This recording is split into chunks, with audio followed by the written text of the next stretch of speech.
All right, so this is actually a two-part lecture. Today and then next Wednesday, we're going to do part 1 and part 2. Right, that was redundant, of course.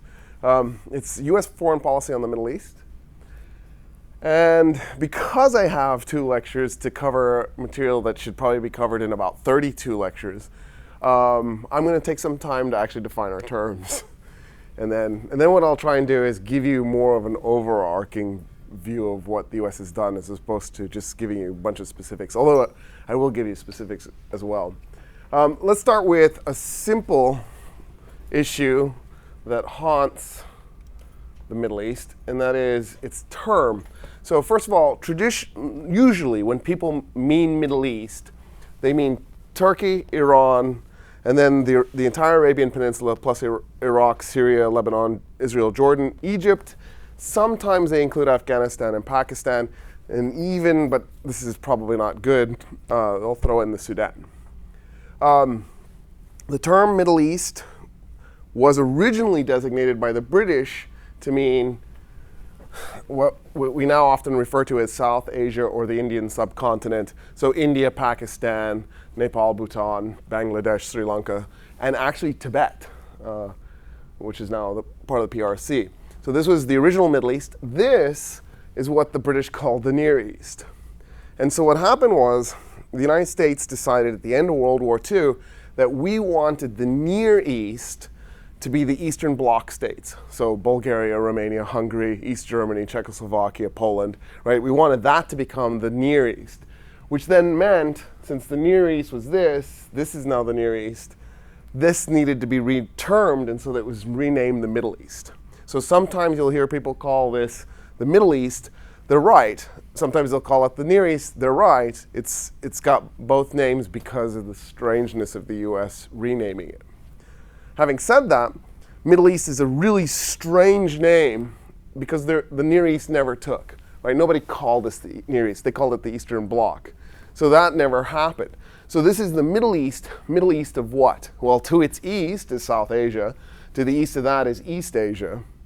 And then, or sometimes called the Far East. And then, of course, to the west is North Africa. And then to the south is the Horn of Africa. To the north is Central Asia. So it's Middle East, but with the exception of when we use the term Far East, the term is really weird because it's the middle of what? If anything, it's kind of the middle of the world, right? Because here's Europe, here's Africa, here's Asia, and it's at that center point. So if you just called it middle and got rid of east, it would make a hell of a lot more sense. And then if you look at sort of the Asia as a continent, and I'll zoom out for a second. This is a horrible Mercator projection. I am so sorry for subjecting you to this. This is, thank you, Google, for using 400-year-old technology. Greenland, all of it, fits in the Democratic Republic of Congo. So Mercator projections like dramatically exaggerate the north and south parts of the world. But anyway, if you look at it, right, look at Asia, this is about the center. So this thing is actually west of the center. So the Middle East so it's like the US Midwest, which is east of the Mississippi. It's a really strangely named thing. So since we got rid of that, let me just go ahead and tell you what I'm going to do with the term. When I say Middle East, I am going to mean this, but I'm also going to make it less precise, and I'm going to throw in North Africa. Because the term is actually constantly being used now. There's this new thing of saying MENA, Middle East, and North Africa. I'm just going to say Middle East, and I'm also include North Africa in this. All right, just so we're clear.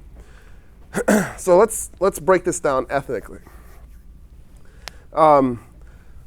These states here, as I sweep across, instead of naming them all, since you can see them, are Arabic-speaking states, all the way across like this.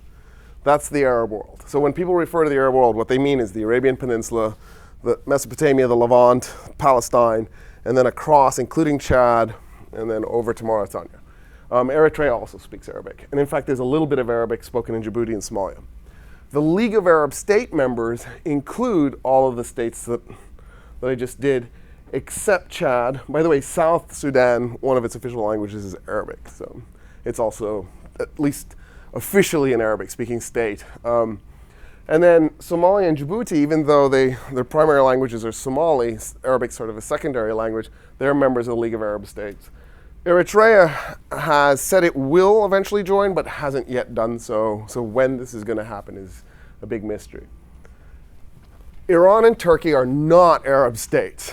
The Turks are ethnically Turco-Altaic, culturally, linguistically, they're Turco-Altaic. That puts them in the same group with Mongolians, Koreans, and Japanese. Let that sink in for a while. All right, we're done letting that sink in. And then Iranians, of course, the dominant population are the Persians. Secondarily, there are the Kurds over here and the Baluchis over here. Baluchis, Persians, and Kurds, and then also the Dari and the Tajiks and even the Pashtuns over here. They're all Aryans. They're Indo-Europeans. This part of Iran here has a very large Arab population. In fact, the Arabs are the majority. Over here, this part of Iran is Turkish. This part of Iran is also Turkish. Over here, this is Kurdish, but Kurds are Aryans. So Iran is actually very multi-ethnic, but having said that, the dominant population is Aryan. Arabs are Semites, so they're not really closely related to the Turco-Altaics, who are Asiatic. They're not really closely related to Aryans, who are also Asiatic. Semites, not necessarily ethnically, but linguistically. The Arabic language is extremely closely related to Hebrew, Aramaic, Phoenician. Those are all Semitic languages. And the Semitic languages originated in this area here. What happened was when the Arabs, beginning in 633, began the mass conquest of what is now the Middle East, and obviously up into Spain, and then they went across through Asia into what is now Pakistan. When they began, and they actually went into Central Asia as well, when they did this mass conquest, a huge chunk of the area that they conquered kept Arabic as the dominant language, and that includes North Africa. Ethnically speaking, North Africans are Hamites. The people living here are Semites, but linguistically, the North Africans are now mostly speaking Semitic language, the Semitic language of Arabic. There is Berber, which is spoken across here. There's even Berber pockets as far away as Egypt. And Berber is Hamitic language. And then Coptic, which is the religious language of the Christians of Egypt, that's also a Hamitic language. Technically, the Cushitic languages that are spoken down here are also Hamitic, but here they're dominant, here they're a minority. All right, we good so far? So just so we're clear, when I mean Arab, I really just mean Arab. I don't mean to include Turks and Persians, and I know in common conversation that probably happens for most Americans. Afghans and Pakistanis are also clearly not Arabs. The majority of Afghanistan is either Dari, Tajik, or Pashtun, and those are all actually Persian sub-languages. And then in the north, there's a lot of Turks, especially Uzbeks and Turkmen. And anyway, and then Pakistan is sort of split between being Indian and Persian. The majority of the population is Indian, but geographically the state is split pretty much along the Indus River, with everything west of the Indus being Persian and everything east being Indian. All right. So let's actually peel this thing all the way back to our first, or to the US's first encounter in the Middle East, and that's of course the Barbary pirate event.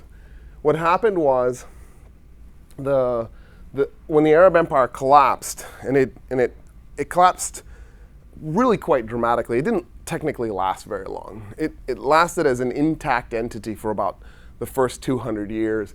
And then it started to crumble for the next 200 years. By the end of 400 years, the Arab Empire was gone for all intents and purposes. And then eventually what happened was the Arab Empire gets hit by, the remnant states, the fragmented states of the Arab Empire, get hit by three pretty catastrophic events, the first being the Crusades. Estimates are that the Crusades killed about 7 million people, caused massive amounts of disruption. The Crusades captured this territory here. And then that was followed up by the Mongol invasions. The Mongol invasions were much worse than the Crusades, killed about 30 million people. not all Arabs, but the Arabs were a significant portion of that 30 million people, and it wiped out this part of the Arab world. They actually, as they went through Persia, wiped out the Persians nearly completely. I mean, just devastated their populations. And then just in the aftermath of the Mongol invasions, basically the Arabs at that point kind of gave up on Asia, and they fell back to Africa, and that became their strong point. As if that wasn't enough, then in 1347, the bubonic plague breaks out, and the next thing you know, 40% of the Arab world is dead. So we're talking about three extremely catastrophic events starting in 1096 and ending around 1348. So about roughly a 250-year span of time, where by the time they're done, 40% of the Arab population just doesn't, they're not alive anymore. The worst part about this is when a disease like the bubonic plague goes through, it's not going to, if we need the map, I'll pull it back down again. When a disease like the bubonic plague goes through, it doesn't target indiscriminately. It actually targets very discriminately. It actually aims at the young and the old. The problem with killing the old is they're the ones with the expertise, they're the ones with the information that they're supposed to pass on to the young, right? They're the people who are running the show. The problem with killing the young is then here's the population, the next population of people who are going to come into these positions and eventually take over, and they're gone as well. So that it's actually quite catastrophic. Did a number on Arab civilization, tons of information are lost. And in the aftermath of that, the Arab populations in North Africa get quite desperate and they turn to piracy. Turns out, all you got to do if you want pirates to roam the world is crash somebody's economy and make it so they can't make a living. That's exactly what happened to Somalia, by the way. The Somali pirates who have become so, right, everybody's like, oh, the Somali pirates. They were originally fishermen. And what happened was their economy crashed so badly, they couldn't make money fishing anymore. And so out of desperation, they turned to piracy. If you want to end Somali piracy, the best way to do that would be to restore Somalia's economy. Right? What's our attitude? Let it go. Who cares? We'll just deal with the piracy as it happens. In North Africa, you could avoid North African piracy really simple. And what you could do is you could go to these Barbary pirates, the various pirate states in North Africa, and you could just pay them off in advance. You could just say, okay, look, I'll give you a certain amount of money, and every time you see a ship with a British flag on it, you don't attack it. Thomas Jefferson decides, we're not going to do this. We're going to go ahead and fight. And so Thomas Jefferson puts together the Marine Corps. This is the birth of the Marine Corps, and sends them to the Mediterranean, all 20 Marines. Once they're in the Mediterranean, they go to the Ottoman Empire and they hire mercenaries, mostly Greeks, but also a bunch of Turks. So it's a Greek Orthodox and Sunni Muslim bunch of mercenaries. I think it's been a while, but I think there's like 500 mercenaries, 20 Marines. The mercenaries are almost entirely Greek Orthodox with a handful of Muslims, and they go and they attack these Barbary pirates. And some of the Barbary pirates actually align with us. So we actually end up in this weird situation where we're fighting some Barbary pirates with the help of other Barbary pirates. And in fact, the celebrated Marine Corps saber was a gift from one of the Arab states in North Africa. The Emir, or Sultan, I don't know his title, simply rewarded us with this saber that we now replicate, and the Marines walk around putting in front of their face, acting all fancy with it. So it's actually an Arab weapon. Isn't that cool? Huh? What weapon is that? It's a sword. What is it called? Saber, the Marine Corps saber. All right. So right away, because in many ways this is our first major foreign policy maneuver, right away, and we succeed. We pulled this off. We make it so that U.S. shipping can go into the Mediterranean, all 3 ships. Because we're brand new, we're young, we don't even have much of a merchant marine. This isn't like world changing. The Arab world is looking weird. Right away we get this really strange relationship with the Arab world that's made slightly more complicated and slightly stranger because the first state to ever recognize the United States is none other than the Kingdom of Morocco. So right away we've got this really weird relationship with the Arab world in particular, but just sort of everything from North Africa through the Middle East. Having said that, because we are a minor player, the Middle East falls out of our radar, and we end up becoming very focused on Central America and even to a lesser degree Latin America, South America.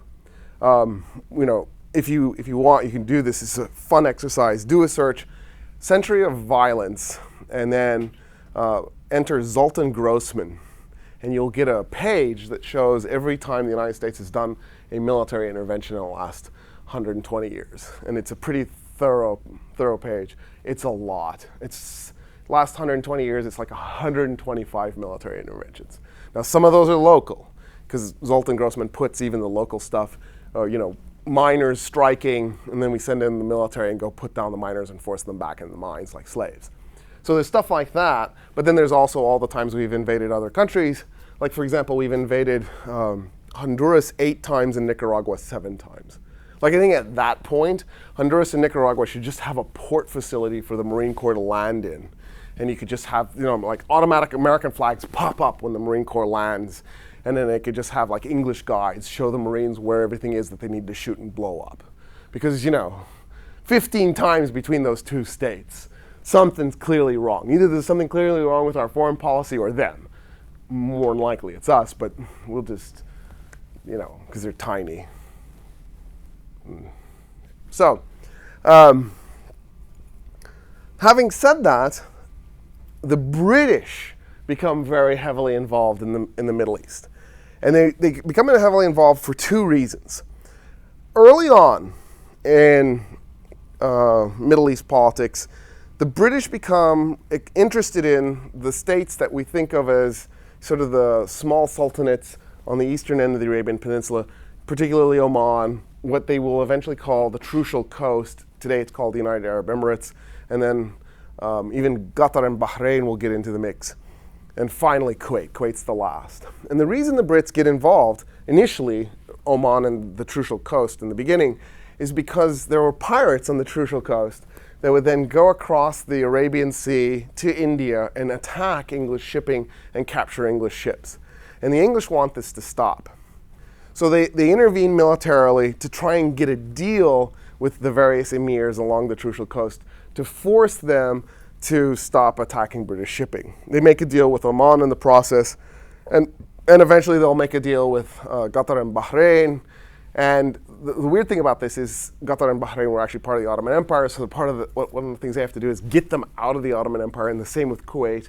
In fact, initially the English tried to force Kuwait to stay in the Ottoman Empire, but then they changed their mind and they helped Kuwait get independent. So at first, their interest in the Ottoman Empire's territories in the eastern part of the Arabian Peninsula are more aimed at spice trade with India. But then something goes wrong in British foreign policy, and it's huge disaster for the Brits as far as the Brits are concerned. And that is that their oil company, Shell, gets purchased. It gets purchased by Royal Dutch. You probably can figure out where Royal Dutch is headquartered. And when Royal Dutch buys Shell, the Dutch end up with 51%, and the British end up with 49% of the company. There are 2 major oil producers in the world at that moment as a result. There's Standard Oil in the United States, and then there's Royal Dutch Shell in the Netherlands. And the Brits have neither. Now, having said that, both the United States and the Netherlands are really good allies of the British. The British figure, right, if that's how it stays the rest of creation, they should be okay. They can rely on the United States and the Dutch to keep the oil flowing. But they don't want to. The British aren't about doing something like that for 2 reasons. One, there's probably money to be made in oil. And that's what the British Empire is all about at the end of the day, right, making money. 2, what if something goes wrong? For example, Germany's on the rise. What if at some point down the road, Germany manages to pull off an annexation of the Netherlands? What do you do then? And in the United States, the largest ethnic group are Germans, 25%. What if at some point down the road, the Americans decide we're more German than we are English, and we decide to go with Germany after the Germans capture the Netherlands? And you go, well, how big of a concern was this? This was a huge concern for the British because Great Britain's #1 rival is now Germany. the Brits are also interested in the oil for another reason, not just that you can make money off of it. And it's why they're nervous. It's because they know that this is the future. Right at that moment, in the late 1800s, coal is what's driving the navies of the world. Your ability to secure coal, burn coal in ships, that's what pushes your ships along. But the British can see the writing on the wall. They realize coal's going to get replaced by oil. Oil is way better. It's much easier to transport, and you get way more in terms of storage space than you do for coal. That's the future. They don't have coal ships yet. I mean, they don't have oil ships yet, but they know that's the future. When they first start thinking about oil in regards to the Middle East, the car is just being invented by Daimler. So this is not necessarily a pressing issue at the moment, but the British are doing what the British do best, and that is looking to the future. They figured out, we got to do something about this. So the British do something really interesting. If you're going to do oil exploration in a world where you have late 19th century technology, in other words, not a heck of a whole lot. It's not like you can do some sort of crazy imaging from satellites and figure out where the oil is. Well, how do you find it? And here's what they do. They go through and read history books and look to see if there's any reference to oil anywhere. And they find it. It turns out that the Arabs, by the time the Brits are doing this, for almost 1,000 years, had been lighting their streets with oil lamps, which means there's oil somewhere in the Middle East. It means that the Arabs, they don't do it anymore. They weren't doing it anymore at the time. But at one point, they had easy access to oil and were lighting their street lamps at night. If you could take a satellite backwards in time and put it at night and send it around the world whole world was pitch black except for the Middle East. The cities twinkled. So the British go, well, let's do this. Let's find this oil source. It must be somewhere. So how do you do that? Well, what you do is you send in people, sometimes without permission, and you start walking around, looking for it. The Earth had so much oil 150 years ago, you could see it. You could actually see it on the surface of the Earth in multiple ways. One way was to step in it, and that's how we look for it in Texas. Right? You walk along and splooch, and then you look, and if it's black, you found oil. If it's muddy, oh well, you found water. I'm serious. Having said that, there's another way. Black shale. Shale will absorb the oil like a sponge, and so shale isn't normally black. If it's black, it almost certainly means there's oil.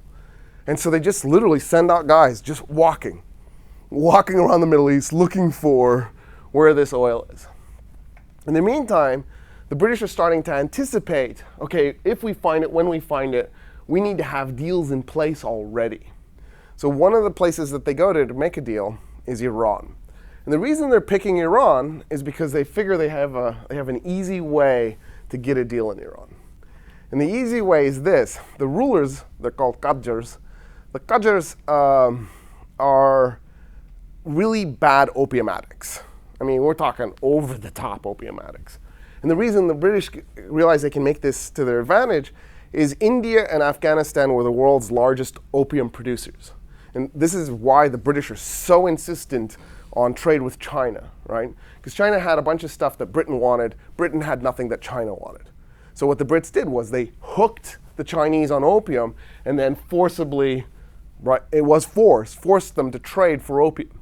The reason it was forced is that the Chinese occasionally would go, we don't want to do this anymore, and they would say no more, and then the British and the French and the Germans would invade China, shoot the place up, and say, no, you're going to take our opium. And they would force them to do it. You know this, right, about the British? First tobacco, then opium. They were just like the original drug dealing empire, only they would force you to take their drugs. Isn't that crazy? Well, that's why they invaded Afghanistan 3 times. The British Empire invaded Afghanistan 3 times, and all 3 times got beaten. They got beaten and humiliated and driven out of Afghanistan. By the time we invade, Afghanistan's nickname is Graveyard of Empires for a reason. It's not, they were just like flipping through, what could we go with? Like Michigan. It's its motto is, if you seek two pleasant peninsulas, look about you, or something goofy like that. Yeah, I was thinking peninsula or island. What should I do? Oh, I'll do peninsula this time. I'm bored with islands. I always feel so trapped. Why would anyone seek a peninsula? Anyway, the British figure, even if they're not in Afghanistan at a given moment, they can still get the opium out of Afghanistan, plus they have the opium they're producing in India, and they can just sell it to the rulers of Persia.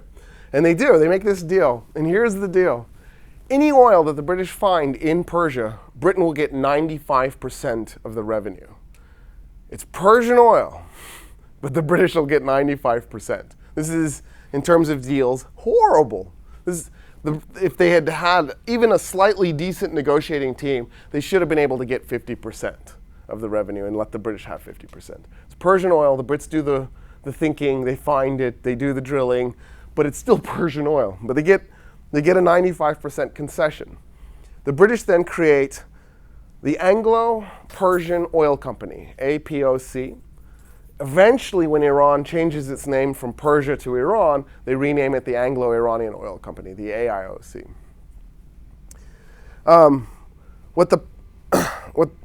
What happens shortly afterwards is the Brits find oil in Iran. They find it in a part of Iran called Khuzestan. It's the southwestmost corner of Iran. They find oil and they're like, wow, good thing we already have this 95% concession in place.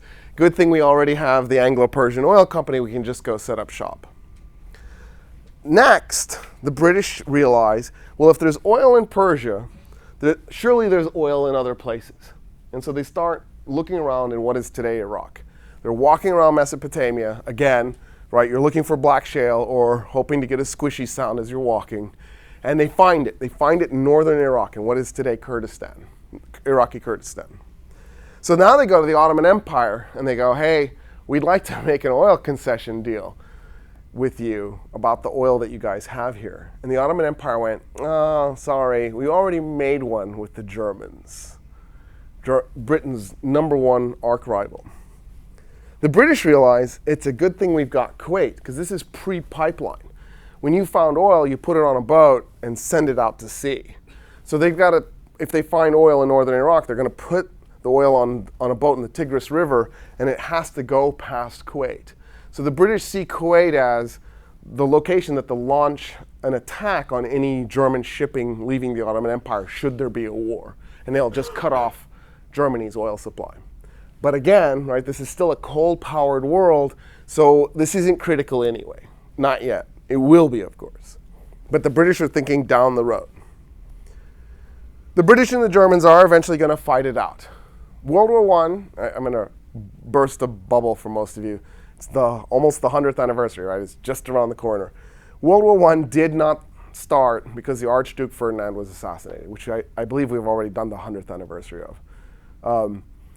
The Archduke Ferdinand being assassinated triggered a series of events that allowed World War I to come into being, because you have to have a casus belli. It gave them the casus belli.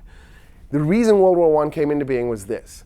Great Britain and Germany were about to go bankrupt. And the reason they were about to go bankrupt is they were in the world's biggest, nastiest ever, up until that moment, arms race. Building ships. Germany would pop out a battleship, and then the British would build two. The British would build two for two reasons. One, the German battleship was better quality than the British battleship. So if they just built one, it wouldn't match. They had to build at least two.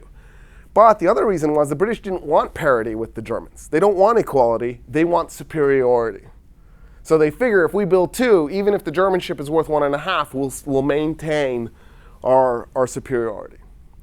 The problem then is, once the British build two, then the Germans feel like they have to go build another one, which then forced the British to build two more, which then forces the Germans to go build another one, which forced the British to build two more. And the next thing you know, these two countries, all they're doing is building battleships. And at some point, they were going to have to fight it out. They just simply couldn't ignore this anymore. And so they used the Archduke Ferdinand, both states. Both states are equally evil, right? I know you want the Germans to be bad. I have bad news for you. The Brits may have been more evil, up at least until that point. Certainly in terms of the number of people killed. The British are orders of magnitude more evil at that point. Maybe once you throw in World War II, the British aren't as evil. But up until that moment, the British were certainly more evil. In any case, World War I happens, and it's a nasty, vicious affair. And there's some crazy side effects. There's some crazy consequences. First, let me tell you about the naval conflict, right? The reason they're having World War I is because of this naval arms race. So you would think both fleets, the German Imperial Fleet and the British Royal Navy, they're going to clash and solve this once and for all.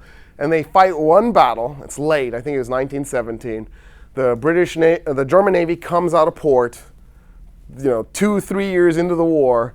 They're approaching Britain. The British Navy comes out of port. They meet in the North Atlantic. The North Sea. They fire a little bit of shells at each other. The Germans lose their nerve, turn around and start heading back to port. The Germans sank more ships, sank more tonnage, but the British chased the Germans back into port. So the Germans said, we won. The British said, we won. The reality was it was a big stalemate because the German Navy was intact. The British lost more ships, but the Germans failed to stay at sea. So they both lost. Neither side won, and that was it. That's how the war ends in terms of Navy battles. And the German Navy gets cut to pieces because they lose the war. So there's no actual resolution of this big naval thing that they were putting so much money and effort into. Irony of human stupidity, right? Just at least fight it until they all sink. At least make this worthwhile. You're going to kill 12.5 million people on land. At least have a big naval slugfest and do this right instead of whatever that nonsense was. The big consequence, though, for U.S. foreign policy purposes is this. Well, before I do that one, let me do the other one. It also pulls us into the industrial mass export business. Because when Germany, France, and Great Britain stopped producing goods to sell to the rest of the world because they're now producing, they took those factories and now they're producing weapons, right? Instead of producing shirts, they're now producing uniforms. Instead of producing cars, they're now producing tanks. Because Germany and Great Britain and France, the three big industrial powers, do this, it allows us, with all our industrial might, to just move into those markets. So now we've got a big share of the global export market. The next major thing is this, though. The British carve up the Ottoman Empire, and they take Palestine, they take Jordan, they take Iraq, and then the French are going to take Syria, and they're going to take Lebanon. And the reason this matters is that's actually not what the British wanted. What the British wanted was Palestine and Jordan, and they wanted southern Iran. That's where their oil was headquartered anyways, in southern Iran. So the British are a little upset about this result. So what happens is when the British don't get southern Iran, the reason they don't get it is because Russia has a communist revolution. The Russians were supposed to invade Iran from the north, the British from the south. They were going to cut the country in two. The British were going to take the southern part with all the oil, and the Russians were going to take the northern part, and then together they were going to divide and conquer and smash the Persians. Without the Russians, the Brits can't do it alone. So the Brits changed their mind on who's going to get Iraq. Iraq was supposed to go to France. The Brits grab it because they know there's oil in Iraq. The reason this matters for us now is because of what's going to happen next, and it's called World War II.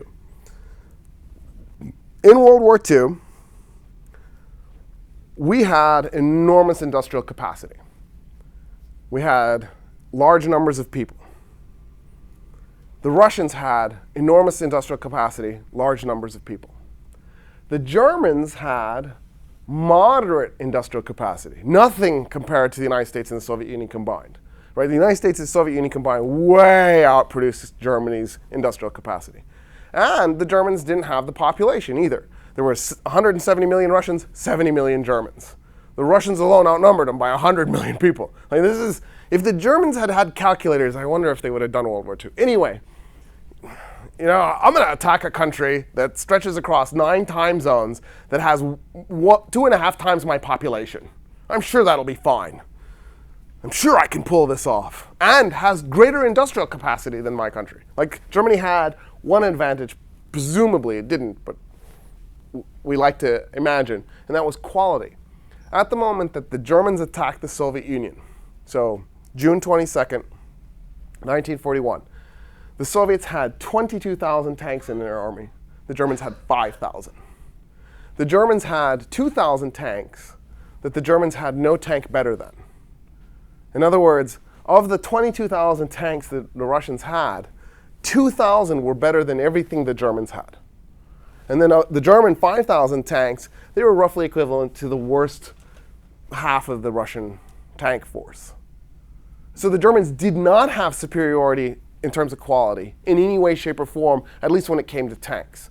In fact, even when it came to aircraft, the Russians had better airplanes, especially towards the end of the war. But at this moment, the German airplanes aren't really that good. What the Germans did have was quality officers and quality soldiers. That was really about the only thing going for them. So this myth of German industrial might, this myth of German industrial quality is kind of actually wrong. In fact, the Germans so over-engineered their tanks that it became a serious disadvantage because stuff was brittle and it broke, and then spare parts were a problem because each tank was engineered from scratch. So the spare parts that I have for this tank won't fit in that tank. Whereas the Russians had this rule. You can't start over when you engineer a new tank. These are the parts you have to work with. Now engineer a new tank. So it meant when a tank broke down, you just had to carry around one set of spare parts because the same spare parts worked in every single tank. And this was a huge advantage for the Russians. So the reality was that industrial complexity was actually a disadvantage for the Germans. But having said this, by the end of the war, the Germans were really making good quality stuff, especially when it came to tanks. The German Panther and the German Tiger II were superior to anything that the Allies fielded except the Russians. They did have the Joseph Stalin II 2M and then eventually the Joseph Stalin III. Those tanks were on par with the German Tiger II and the German Panther. On the US side, we had nothing. We could not match our tanks to the Germans to save our lives. In fact, that was a problem because a lot of our tankers just died because they had inferior quality material. The US Department of War, because this is back in the pre-1984 George Orwell nightmare United States, when everything is actually a lie and deception, right? Department of Defense, then why do we have a Homeland Security? That seems redundant. Because the Department of Defense is actually the Department of Offense. It used to be called the Department of War. So back when it was still called the Department of War, when we had an iota of honesty left in us, the Department of War estimated that to take out a German Panther, one Panther, it took 5 Shermans. That is, if you took 5 US tanks and you rushed them at the one Panther, as you're rushing it, your goal is to try and get one of the US tanks to survive long enough to get behind the Panther and hit it from the rear, because the German armor was really thin in the rear, and that's where the engine was. So, if you're gonna knock the tank out, you might be able to from the rear. So you don't even bother shooting. The Shermans just rush the German tank. The German tank now shoots. If it hits, the Sherman's gone. Shoots. If it hits, boom, gone. Right. So fire, one Sherman's gone. Fire hit another Sherman. Fire hit a third Sherman. By this point, its turret is like this because the Shermans are just running to try and get around. There's 2 coming this way, 3 coming this way. Took out those 3. At that point, the Panther has a problem. He can keep turning, right, or come back. Either way, it's going to take time. And the hope is, the American strategy for taking out this tank, is by the time he gets around, he might get a 4th. In fact, he probably will. But by then, the 5th Sherman will be in position to shoot him in the rear and knock him out. And that was the official government's report on how you knock out a Panther. The reality was probably worse. If they said 5, it was probably 7, maybe 8. This is how bad our tanks were. The Germans know this going into the war, going into our offensive, which is from Normandy to the Elbe, right? We're trying to get from northern France to the Elbe. It's probably, a 7-8 hour drive, and it took us 10 months to do.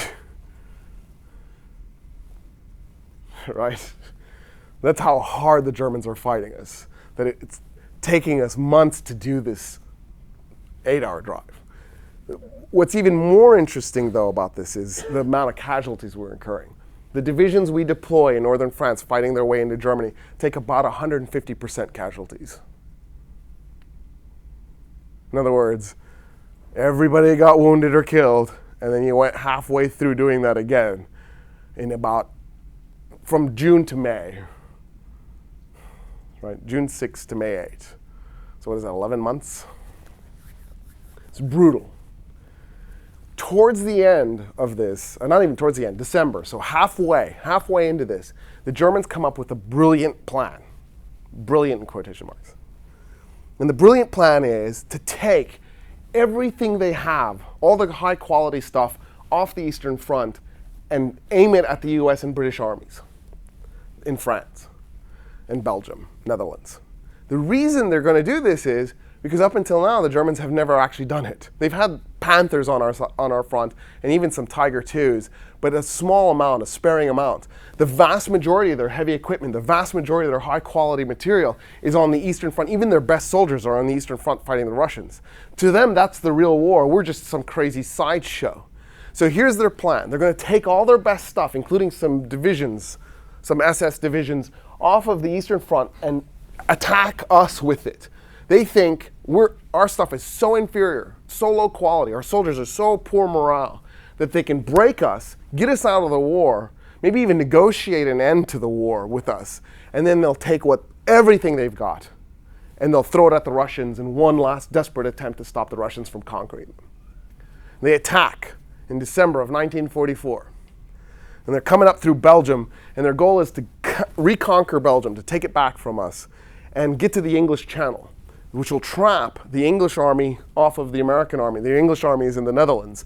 It'll trap the English army in a pocket separated from the American army. And then they'll just hold us in place, hold the American army in place, and then they'll throw everything else they've got at the British army. And their goal is to destroy it in the Netherlands, cause the Brits hundreds of thousands of casualties, and break our morale. And we'll quit the war with the Brits. At least the Brits will. And they attack. Here's the crazy thing. It's like our army didn't exist. It evaporates, except for a pocket of paratroopers called Bastogne. But the rest of the U.S. army in Belgium, where the Germans attack, just evaporates because the Germans really are better quality. Better quality tanks, better quality soldiers, just better quality. And they just wipe us out. They create this massive bulge in our lines, hence the name, the Battle of the Bulge. They create this massive bulge in our lines, and then they run out of gasoline. The Germans run out of gasoline. They're like a third of the way, a quarter of the way. They've made incredible progress. They can do this. They ran out of gasoline. The irony is, by sending the Tiger IIs, which were these big, they're like the size of this room, massive tanks, they consumed the gas faster. If they had actually not held the Tiger IIs back and kept them on the Eastern Front and just sent the Panthers, they would have made it a little further. But even then, they still would have run out of gasoline. Here's why. There was one German source for gasoline in World War II. And it was the oil fields in Romania at Ploiești. And right from the beginning, the United States began bombing them. In fact, one of our first ever suicide bombing runs, suicide bombing? I think we lost 75% of our bombers. If I bring you into the room and I say, okay guys, you're gonna fly bombers to a target in Romania, you're gonna bomb the crap out of it, but 3/4 of you aren't coming back. Are you gonna think of this as a suicide mission? I'm betting. So in other words, we know we're sending these boys in a one-way bombing mission. And we start bombing Ploiești the first chance we can, as soon as our bombers are in range. When the Germans attacked Russia, so the first objective was Moscow, right, in 1941. But in 1942, they changed their objective, and they end up fighting the Battle of Stalingrad. They never intended to fight Stalingrad. That wasn't their goal. Their goal was actually the oil fields near Grozny in what today is Chechnya. They were trying to get to those oil fields. And they did. They captured them, by the way. The German army entered those oil fields. The problem was the Russians blew everything up. So when the Germans arrived, they could kind of piece some of the material back together. Maybe they broke even. The gasoline that it cost them to get to Grozny, maybe they got that much back. so they could get back. So it didn't work. They didn't capture the oil fields and exploit them the way they wanted to. So by December of 1944, the German army runs out of gasoline. We wait for the clouds to lift, and then we can just pick off their tanks with airplanes. Or, since they don't have gasoline, you just give a guy a grenade bundle. He walks up and puts it on the back of the tank. Boom. Right? So like the tank can drive away. They did have hand cranks so you could turn the turrets once they ran out of gasoline. But you're like, and the turret's going, it's over. We decide right then and there, we never want to be that guy that's winning a war. Germany wasn't winning by any means, but at least could win a battle maybe, and then runs out of gasoline. We decide right then and there, that's going to be whomever we fight next. When we fight World War III, that guy is going to run out of oil. So, Franklin Delano Roosevelt goes to Egypt. He goes to Egypt and he gets on a ship in the Suez Canal in Egypt. And he meets with the King of Saudi Arabia on a ship in the Suez Canal in January of 1945. And Franklin Delano Roosevelt and the King of Saudi Arabia work out a deal. This is a fantastic deal for everyone if you're Saudi and American, but nobody else. And here's the deal. Saudi Arabia will forever supply the United States with oil without interruption. We promise. They promise. In return, we promise we will protect the Saudi royal family from all threats, internal or external, forever.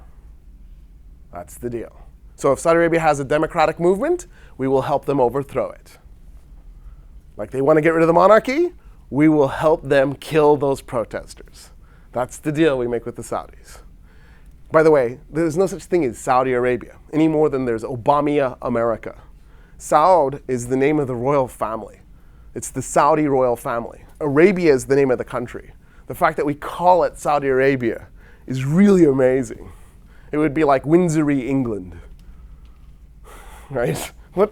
Since when do royal families get their name attached to a country? This is how much power they insist they have. That Arabia is Saudi. End of story. That royal family can never change because the country's name would have to change. Isn't that wild? We also were given rights to have an air base and that we would be allowed to create Aramco, Arabian American Oil Company. Today it's called Saudi Aramco because the Saudis wanted to make sure we understood who really owned it. But it was originally just Aramco. So if you hear people go Saudi Aramco, that was originally Aramco. The air base and Aramco will be headquartered at Dhahran or Zahran in Saudi Arabia on the eastern shore. Eventually, our relationships with Saudi Arabia is going to get complicated. It's going to get really messy, right? Which is why sometimes I see people in the audience bristle when I say, we're going to protect the Saudi royal family forever, or they're our very good ally. They are. They love us, we love them. They hate us, we hate them. We're like married, right? That's what that looks like. The difference between the two emotions is so thin. You know what I mean? It's just so easy to whoop. It's really pretty much the same thing. And here's why it's going to get complicated. It gets complicated almost right away. And it has to do with our support for Israel. So if you missed last week where we talked about that, I'll just do sort of the nutshell thing. So after World War II, Palestine, the UN decides to divide Palestine into a secular state that'll be called Palestine, and then a Jewish state for Jewish people only state called Israel. And what ends up happening is the Arabs go, no deal. The Zionists owned about 5% of Palestine, but they were going to get 55% of the land. And the Palestinian Arabs say no. The Israelis, about 40,000 extremely well-trained soldiers, then invade Palestine and conquer it and take it over using violence and terror. One of the original things they do is they do this attack called Deir Yassin, where they go in with machetes and just hack the Palestinians to pieces, and then basically drive the Palestinian population out. Palestinian population, some of it disperses, right? There's about 6 million Palestinians living outside of Israel and Palestine. And then today there's about 7 million living inside Israel and Palestine, about 3.5 million in the West Bank, 1.5 million in Gaza Strip, and 2 million Palestinians living in Israel. That's going to create a lot of tension between the United States and Saudi Arabia, because the Saudis are going to say, why are you doing this? Why are you supporting a Jewish-only state in the Middle East at the expense of Christian and Muslim and Jewish Arabs? It doesn't make any sense to us. And you're in trouble when the Saudis have the higher moral ground on an issue. You know what I mean? That's kind of scary. It's really scary. The Saudis aren't alone in having this problem. Pretty much the entire Arab world is going to have this problem. For example, Egypt. Egypt ends up in this situation where it ends up fighting Israel more than any other state has had to fight them, although Lebanon is actually rapidly catching up with Egypt. Egypt is going to have to fights the Israelis in 48, in 56, in 67, and then 73, so 4 wars. Lebanon is 78, 82 to 2000, and then 2006. They're at 3 wars. The United States takes a position of, we've got the Saudi oil, we're protecting it, we're going to back and support Israel, which is a contradictory foreign policy position. And then the United States also wants to cultivate relationships with these newly emerging independent states. For example, Egypt. Egypt has a revolution in 1952, and the United States thinks, let's side with those revolutionaries. Because the hope is that Egypt will then leave the British sphere of influence and come over to the United States sphere of influence. Our major foreign policy objectives in the aftermath of World War II are to dismantle the British and French empires and then replace ourselves in those places. So, for example, we want to get the French out of Algeria, we want to get the French out of Vietnam, we want to get the British out of Iraq, we want to get the British out of Iran. We want to be in those places. Iran was never a colony of the British, but the British with the AIOC deal, the 95% concession deal, right? The British actually end up with a really good deal. We want that deal. We want to get the British out of these places and replace them. So the Cold War, everybody thinks the Cold War is the United States versus the Soviet Union. It's not true at all. Europe is a major player in this. It's the United States and the Soviet Union against Europe. It's the United States against the Soviet Union. It's the United States and the Soviet Union against China. Like, there's actually all these really strange cross relationships where their states will actually work together that are bitter enemies because they have another common enemy. For example, in Iraq, the United States funds the socialists and the communists who are trying to overthrow the Iraqi monarchy. Because if the Iraqi monarchy is overthrown, that'll get rid of the British. At the same time, guess who's supporting the communists and socialists in Iraq? The Soviet Union. So the United States and the Soviet Union are working together to support the guys who are trying to overthrow the Iraqi monarchy so that they can get Iraq out of the British sphere of influence. The United States is thinking, and then when the dust settles on the revolution, then we'll support whomever we have to get rid of Soviet influence. So first things first, let's get it out of the British sphere of influence, then we'll work on getting it into our own sphere of influence. In the case of Egypt, this wasn't really an issue. The revolution sort of popped into being without U.S. support. The U.S. immediately interceded as quickly as we could. The first president of Egypt was a guy named Mohammed Najib, by the way, first ever black president of a white country. Sorry, not the United States, it was Egypt. Mohammed Najib was half Sudanese.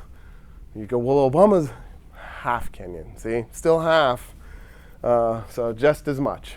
But anyway, the CIA actually walked into Mohammed Najib's office with bags of money. Like, talk about unsophisticated. Here you go, buddy.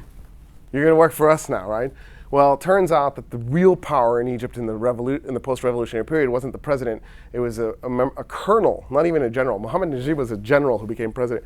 It was a colonel in the Egyptian army named Gamal Abdel Nasser. Nasser finds out that Mohammed Najib has just taken a bribe from the CIA. He breaks into the office, grabs the bags of money, says, "You can't do that. We're not those people. He takes the money and he builds a tower on the island of Zamalek. If you go to Cairo, there's this massive tower in the middle of an island, in the middle of the Nile. And it's gorgeous, and it opens up like a lotus. And I don't know if it's still functioning, but there used to be a rotating restaurant on the top. And you could see all of Cairo. You could see the pyramids off in the distance, and you could constantly change your view because you were just rotating around. I actually went into it as a kid, and it was still rotating. It's one of my early childhood memories, is looking at Egypt from the top of this tower. And then the reason he built the tower was it was going to be the TV and radio antennas. But then he added he wanted it to look pretty. Isn't that cool? We built that with CIA money, right? The United States funded that tower accidentally. We meant to bribe a corrupt politician, and it ended up actually making Egypt a better place by accident, because there was never a goal. Of course, you know what I mean? Like, we could have walked in with bags of money and went, this is to set up a new school. We're like, no, let's go bags of money to buy a corrupt politician. By the way, Muhammad Najib just disappears. We don't know what happened to him. Nasser takes over. He's like, okay, I'm sick of you. Guy just goes, poof. So, something really weird happens. And this is how the United States' relationship with Egypt initially is going to be framed. And this is what happens. World War II ends, and a horrible decision is made by the world community. And this decision is that Germany must pay the Jews reparations. That's actually not a horrible decision. That kind of makes sense, right? The Germans do this really hideous thing. It only makes sense that the victims of this hideous thing should be paid reparations. That part makes sense. The stupid part, the bad part, the horrible decision is the world doesn't know how to distribute this to the victims. Really, you couldn't just figure out who survived the concentration and death camps? And so the world decides that Germany should hand the money over to Israel. Israel will act on behalf of the Jewish population. And it's billions of dollars. I forget the exact amount. It's tens of billions of dollars that Germany will just simply hand over to Israel. Germany has no choice in the matter, of course, but they feel awful about it. They feel awful about it for two reasons. One, the money isn't now going to go to the victims. It's going to go to this new state that just conquered Palestine, right? So another crime against humanity. It's funded by the Germans, so the Germans are involved in another crime against humanity, but this time they're not willing participants. So Germany decides it has to do something to repair this somehow. So the Germans actually go to Egypt, and they go, hey, we feel awful because we're certain that the Israelis are eventually going to use the billions that we're sending them to not only kill Palestinians, but probably to do another war with you. We really feel awful about this. So we would like to do something for you. And Egypt goes, we would love billions of dollars. And Germany goes, no, sorry, that's not actually what we were thinking. Because, we're like kind of bankrupt. The United States bombed all our cities into oblivion. And now we're paying Israel billions of dollars, and we're broke. We've just been given Marshall Plan funding, but we have to pay that back. And the Soviet Union and the United States just got through raping Germany for 3 years. So we got all these little half American and half Russian kids running around that we have to somehow feed, and we don't actually produce enough food to feed ourselves, so we have to buy it. It's a mess. We can't give you any money. We actually can't afford to give Israel any money either, but we don't have a choice. So Egypt was like, okay, what'd you come by for? And the Germans go, turns out we're pretty damn good engineers. Is there anything you need engineered? And Egypt goes, as a matter of fact, we have this really long-standing dream of building a massive dam on the Nile. The Nile floods every year, and it just messes up our cities. It would be great if we could prevent that from happening every year. And then it'd be a massive dam, hydroelectric, that'll be our electricity supply. And Germany goes, we can do that. So the Germans go out to where the Aswan High Dam is today, and they start looking at the soil, and they're doing soil samples, they're surveying, they're trying to figure out, there's no such thing as a dam that actually prevents water from flowing, right? There's a dam that slows the water flow down. All dams leak. So you have to be really careful how you construct a dam because you got this leaky thing with this massive quantity of water behind it. Last thing you want is the Aswan High Dam to burst and all that water at really high levels sweeping through Egypt. It'll be a complete catastrophe, not just because of the millions of people lost, but because of the destruction to human history, right? So this is something very serious. So the Germans are looking at all this, and they do it. They come up with a plan. They bring it to the Egyptians. They go, here you go. Here's the plan for the Aswan High Dam. And Egypt goes, when are you going to start? Germany goes, what? Did you not hear us? We're broke. We're bankrupt. We've got no money. All we got are brains. All we can give you is the plan. You're going to have to find the money for this yourself. So Nasser now goes, okay.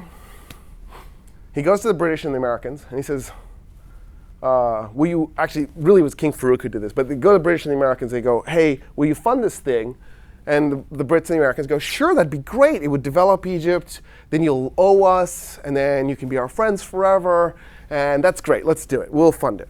So now, Nasser is nervous. He's nervous because Israel's on his border. Israel's this extremely aggressive state that conquered Palestine and then has two blue stripes on its flag, and presumably, I don't know if it's true or not, presumably one of the blue stripes is the Nile and the other one is the Euphrates, and Israel's claim is everything between the Nile and the Euphrates. Well, that's half of Egypt and a third of Iraq and all of Syria. And so Egypt's like, well, does that mean there's a war coming? Did you build that into your flag? You're letting us know?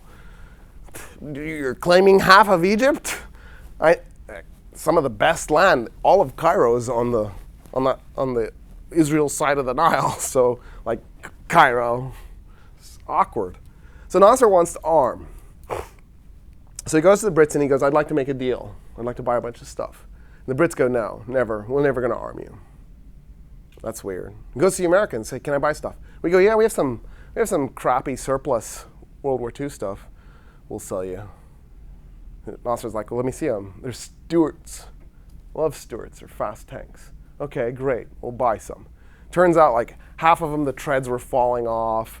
The machine gun doesn't work on a quarter of them. The main armament doesn't work on another quarter. Some of them you can only turn to the right. You can't turn to the left. So if you want to go left, you have to just keep turning to the right until you're like that. And Egypt buys them. And they're like, oh my God. Thanks, America. So then, Egypt's looking around for a real arms deal. Well, it turns out that a bunch of Germany's equipment was actually Czech. It turns out that some of the best tank-making factories that the Nazis had were Czech tank-making factories. In fact, when Germany attacked France, in May of 1940, when Germany attacked France, 25% of all of Germany's tanks were Czech tanks. And when Germany attacked the Soviet Union, something like 10%, 15% of Germany's tanks were Czech tanks. But even at the end of the war, they were still producing Czech tanks. And then German tanks in Czech factories, like the Marder, for example, which is just an anti-tank gun on a moving platform. When they're building these things, they also end up with just a bunch of German equipment. And Czechoslovakia doesn't want it. They don't have any use for it. So they go, you know what, for sale. Egypt goes, we'll buy some. Well, Czechoslovakia is an Eastern Bloc state. It's on the other side of the Iron Curtain. Great Britain declares foul. They go, you're buying from a communist country. We're cutting off all deals with you, including building the Aswan High Dam. You're on your own. Egypt goes, that was half the money, because Britain was going to do half, the United States was going to do half. So Egypt's heartbroken. But Nasser goes to the United States and goes, it's now President Eisenhower, goes to Eisenhower and says, hey, we're going to start scrambling, looking for funding for the other half of the dam. We're so glad you're still on board. And Eisenhower goes, no, if Britain isn't going to do it, we're not going to do it. Sorry. Can't build half a dam. Nasser goes, what are my options? What are my options? What are my options? And here's what he comes up with. The Suez Canal, which was built 90 years earlier, was built with Egyptian labor. It was Egyptian workforce. Tens of thousands of Egyptians died building the Suez Canal. Egyptian labor built this thing. but it was funded by French banks and English banks that Egypt was forced to take a loan for. So who was going to benefit from the Suez Canal? France and Great Britain, because they could send their goods through the Suez Canal from the Mediterranean to the Indian Ocean. Who paid for it? Egypt had to pay for it. So it was a French construction company that France charged Egypt to do, using Egyptian labor. Does this seem fair? Seems wrong somehow. Anyway, Egypt gets totally hosed in the process of building the Suez Canal. Tens of thousands of dead Egyptians and massive debt. And the British used that debt in 1882 to unilaterally invade and conquer Egypt. In fact, to the upset of the French are like, wait a minute, that's our Suez Canal. We built it. They didn't build it, but it was a French company. And then they're like, and our banks were owed. And Britain's like, yeah, too bad you're not the most powerful empire on earth. Too bad you're the second most powerful empire on earth. If you were the most, you could have had Egypt. Congratulations for being second.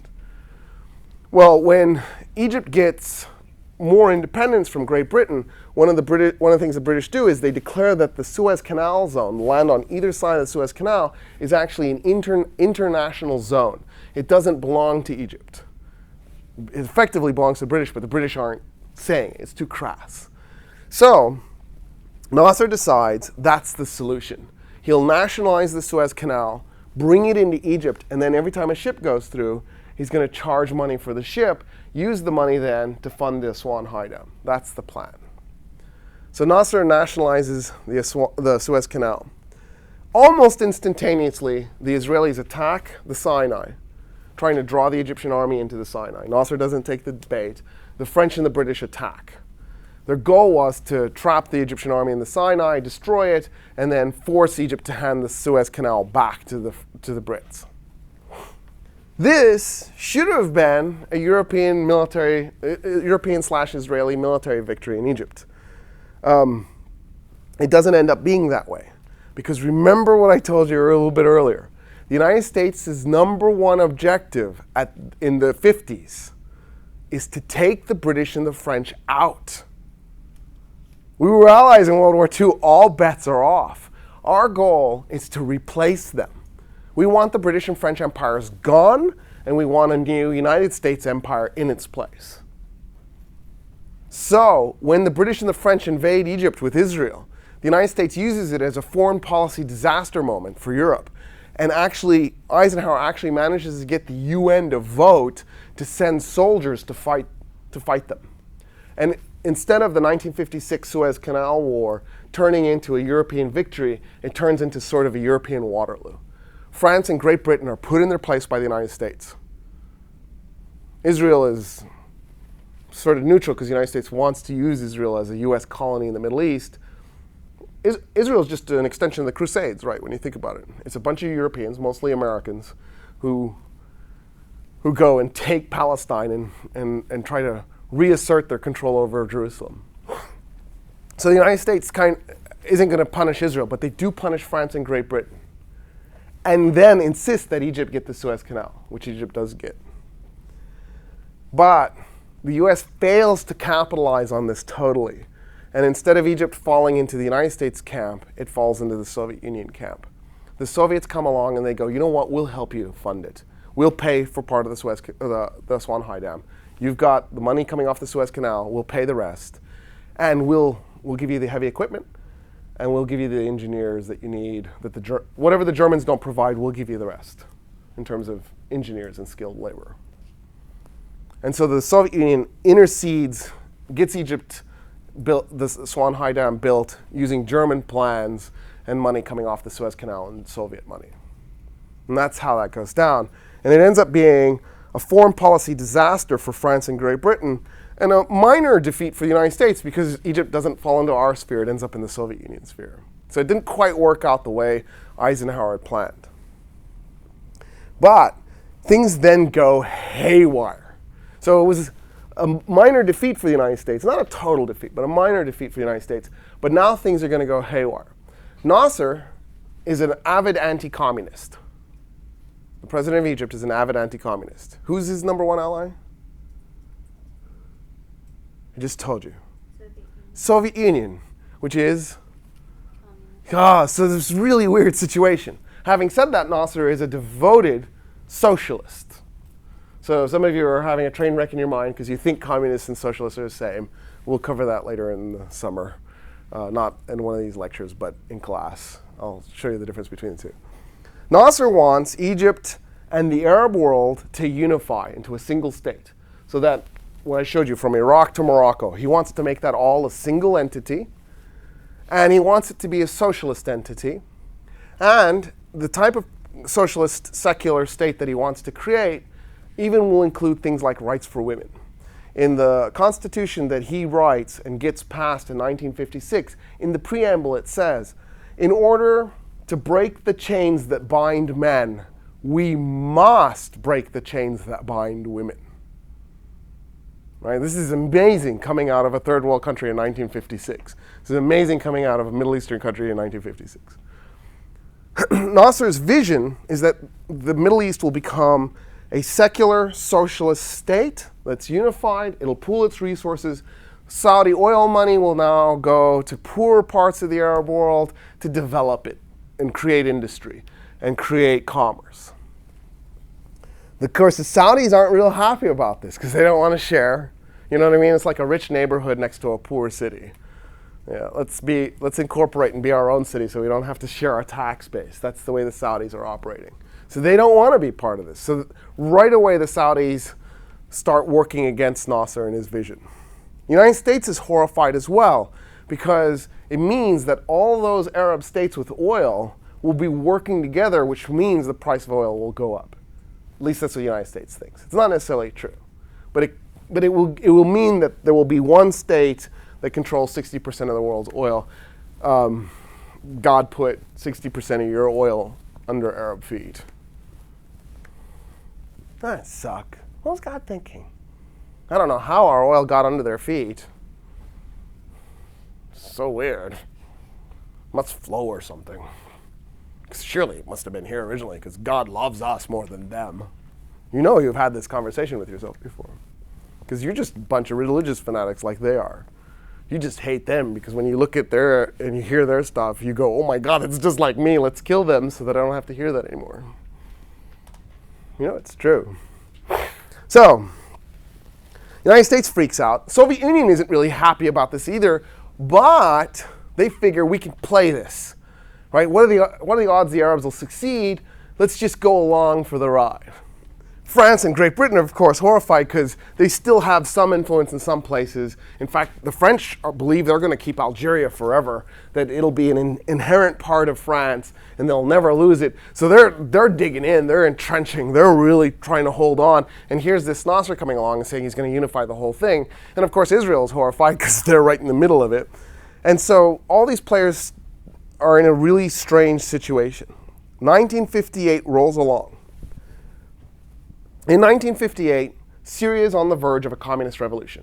Not a socialist revolution, communist revolution. The Syrian government is in the verge of collapsing, and it's collapsing to communists. And the communists are Soviet-backed communists. The Syrians, the Syrian president, the Syrian government, call up Nasser, president of Egypt, and they go, okay, we're ready. He goes, ready for what? Ready for unification. And Nasser goes, wow, that went easier than I thought. All right, let's do it. But why? And the Syrian government goes, because we're about to go communist, and the only way to prevent it would be for Egypt to take over. We would rather be ruled by Egypt and not be communist than rule ourselves and be communist. And Nasser goes, you know what? I thought about it, and I'm against it. Let's not do this. And Syria goes, okay, we'll go communist. And Nasser goes, well, I hate communists. We got to stop that. And they go, okay, so let's unify. He goes, but I don't want to unify. We're not ready. We're not mature enough. We're not developed enough. We're not ready. And they go back and forth like this. It's like the weirdest conversation ever. Right? You would think Nasser's goal is to unify everything. Let's do this. But he suddenly gets cold feet and he doesn't want to do it. He does it. Syria and Egypt unify and create the United Arab Republic in 1958. Shortly afterwards, a revolution breaks out in Iraq. The bulk of the revolutionaries are socialists, pro-Nasser, pro-unification socialist. In fact, Nasser's flag is a red stripe, a white stripe, a black stripe with 2 green stars, one for Egypt, one for Syria. Iraq, the Iraqi revolutionaries now start flying the same exact flag, only with 3 stars, one for Iraq. They want to bring Iraq immediately into union with Egypt and Syria. This United Arab Republic that Nasser was talking about, that would stretch from Morocco to Iraq, is suddenly coming true, and nobody can believe it, and it's happening way faster than anybody could have ever predicted. By the way, the idea for it was planted in the 1910s and 1920s by Christian Egyptians. So the original Arab nationalists were actually Christian Egyptians who wanted to unify the Arab world. Anyway, so here's Nasser trying to execute this. When Iraq finally overthrows, rather violently, the king, Faisal III, when they overthrow the king, they immediately create this new state. The head of state ends up being a communist. So the state apparatus, the bulk of it, ends up being socialist. But the guy that ends up in charge at the end ends up being a communist who really doesn't want to unify. The communists don't want to unify because the communists are thinking, we'll take Iraq into the Soviet sphere of influence. Nasser doesn't want the Arab world to be in the Soviet sphere of influence or the US sphere of influence. In fact, what Nasser has been working on is creating a third option. And it's called the Non-Alignment Pact. And he's been working on this with India and with Yugoslavia. Egypt, India, and Yugoslavia form an alliance. It's called the Non-Alignment Pact. The alliance is so strong, India actually joins the League of Arab States as an observer Egypt and India share news directly. They actually create a single, at the time I'm sure it doesn't exist anymore, but they created a single news agency so that each one could immediately have the other one's news. Egypt and India at the time both had burgeoning, flowering film industries, and they began sharing resources so that they could co-make films together. On top of this, Yugoslavia enters this thing, and it ends up being Nasser, Tito, and Jawaharlal Nehru. The 3 men, Nehru, Tito, and Nasser. And they go to war, ideological war, against the United States and the Soviet Union at the same time.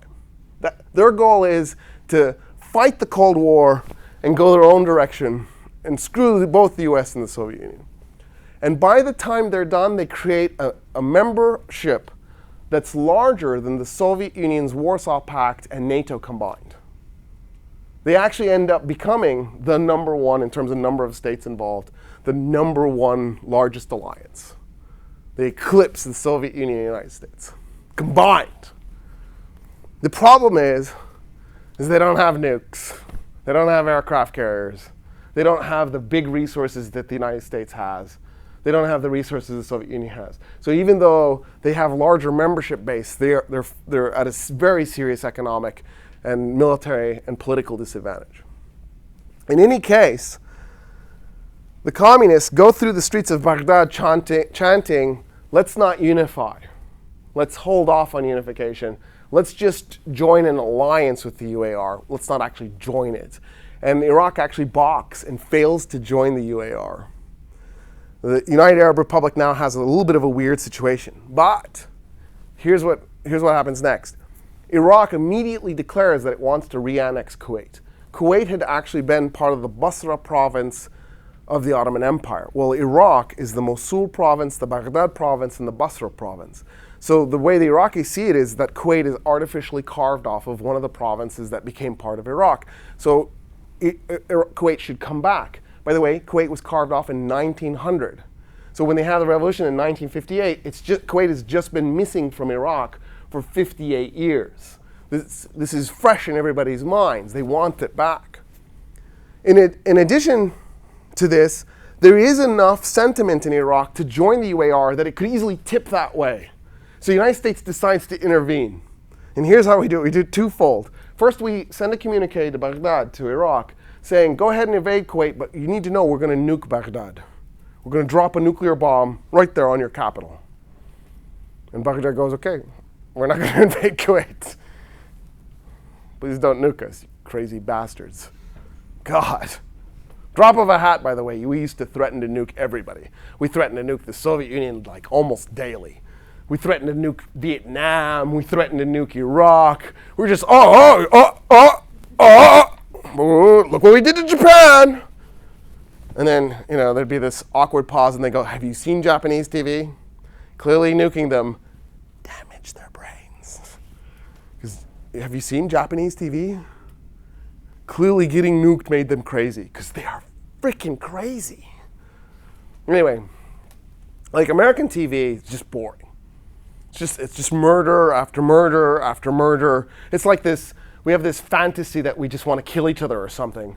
So it's just corpse after corpse and investigation after investigation about murder. So we're super obsessed with it. But otherwise, it's just completely boring.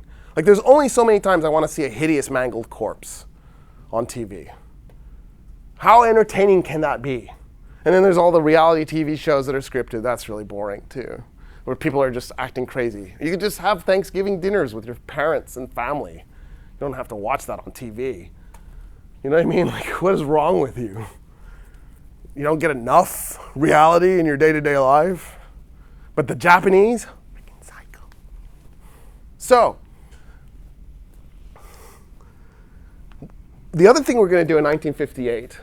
Put some light on Japanese TV. Like what is it? You know what? YouTube. Go to YouTube and type in Japanese TV and just watch commercials, watch programs. I mean, the commercials are incredible. Like they're really artistically well done. And then the games that they do, some of them, you're like, huh, I'm pretty sure that'd be illegal in the US. There's one that's in my head. Let's just say it has to do with bodily functions. It was a game, anyway, induced bodily functions in your attempt to prevent them from happening. And whoever could hold out the longest. Like, come on. Anyway, so, doesn't get better than that, I think. The United States decides we're going to invade Lebanon in 1958. We send in the United States Marine Corps, and we go in, we invade Lebanon, and our goal is, presumably, to prevent Lebanon from breaking up into civil war. Now, it's true, there was hint of civil war, right? It was fermenting. There was the possibility of a civil war, but we're kind of going a little preemptive. We're not really letting the civil war happen and then go in. And it may not have happened as a result, we just don't know. The real reason we're invading Lebanon, which is immediately adjacent to Palestine and Israel, and immediately adjacent to Syria, is we're sending a signal. We're sending a signal to the entire Arab world. You know what? We don't like the path you're on of all this unification talk. Here we are. We have nukes and we have Marines, and something bad is going to happen to you if you continue down this path. One of the coolest pictures I've ever seen, there are soldiers, US soldiers, I believe they're Marines, I couldn't tell by the picture, and they've got a Confederate flag, the battle flag. I didn't know there were any actual Confederate units left, but apparently there were in 1958, because I'll share the picture with you if you're interested. I'm still trying to figure. You can see Arabic written in the background. It's like some store with its store name written in Arabic, and there's this Confederate flag, 1958. The effect is chilling. The effect has a really scary, morale-breaking result. The Arab world goes, okay, these guys are playing for real. It's scary. What will they do next? They're clearly a little unhinged. We need to tread more carefully. In 1961, Egypt and Syria break it off. The union collapses. And the fault is really Gamal Abdel Nasser, the president of Egypt. He became abusive towards the Syrians. It was really actually kind of hideous. He was just hammering the Syrians. He wasn't talking to them. He wasn't communicating with them. He kept firing top-ranked Syrians. He didn't do a good job of bringing Egypt and Syria together. He didn't work with them well. And eventually they get sick of it and they break away. When they break away, the president of Iraq, Qasem, actually puts out a communique saying that Iraq is still committed to the United Arab Republic, and that if Egypt and Syria are willing, Iraq is willing to go into the United Arab Republic pretty much at any given moment. They're ready at that moment to go in. Nasser says at that moment he couldn't see that ever happening again because he just hates Syria's guts. And then shortly afterwards, Qasem is assassinated.